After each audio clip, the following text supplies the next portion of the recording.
Un hashtag à l'encre rouge pour ne pas oublier Meriem. C'est le collage pour Meriem, 15 ans, décédée des suites d'un avortement clandestin qui s'est déroulé au domicile de son violeur.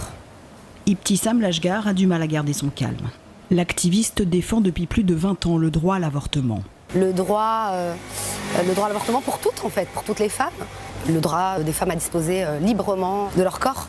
En cas de viol ou d'inceste, l'avortement au Maroc est interdit. Une seule exception, si la santé ou la vie de la femme enceinte est en danger, avec 2 expertises médicales et l'accord du conjoint obligatoire. La militante prend des risques. Elle avoue ouvertement aider les femmes à avorter par médicament. Elle encourt jusqu'à 5 ans de prison par avortement.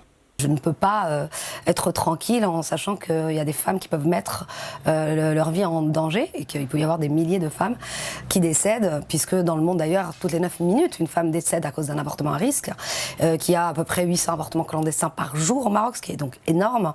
Et les femmes ne peuvent pas témoigner par rapport à leur avortement. Alors vous ne saurez pas si cette femme a fait l'expérience de l'avortement. Trop dangereux. En revanche, dans son quartier, cette galeriste voit passer chaque mois des dizaines de femmes en perdition, prêtes à avorter. Loin des discours fantasmés, elle veut témoigner d'une autre réalité. Jamais on ne prend une décision d'interrompre une vie facilement, c'est clair. Que ce soit pour une fille de 15 ans, de 20 ans, de 40 ans. Quand on est dans cette souffrance, personne ne la porte avec nous. Et pourquoi ne pas en témoigner? Je dis toujours, ça peut arriver à moi, ça peut arriver à ma fille, ça peut arriver à tout le monde. Qu'est-ce qu'on en sait? Ça peut arriver à ta fille. Mais le débat sur l'avortement au Maroc a-t-il vraiment évolué?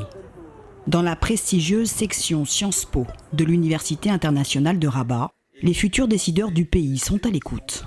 Levez le doigt ceux qui sont pour l'avortement.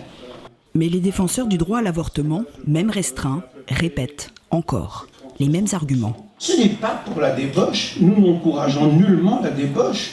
Depuis l'intervention royale en 2015 pour ouvrir les débats, rien n'a changé.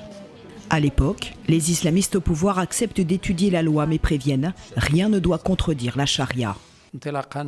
Les théologiens vont étudier le Coran et les hadiths du prophète sur ce sujet. L'âme du fœtus et sa vie doivent être protégées et respectées.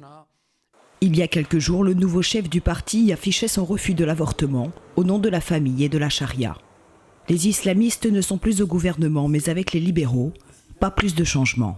C'est le contraire. Et d'ailleurs, maintenant, beaucoup de médecins ont fait marche arrière. Ceux qui ont pratiqué à tort ou à raison un avortement, à tort parce qu'il n'est pas légal, mais à raison parce qu'ils ont sauvé des personnes du péril. Ils sont mis en prison. L'affaire Meriem n'a donc pas pour l'instant rouvert le débat politique au Maroc sur l'avortement.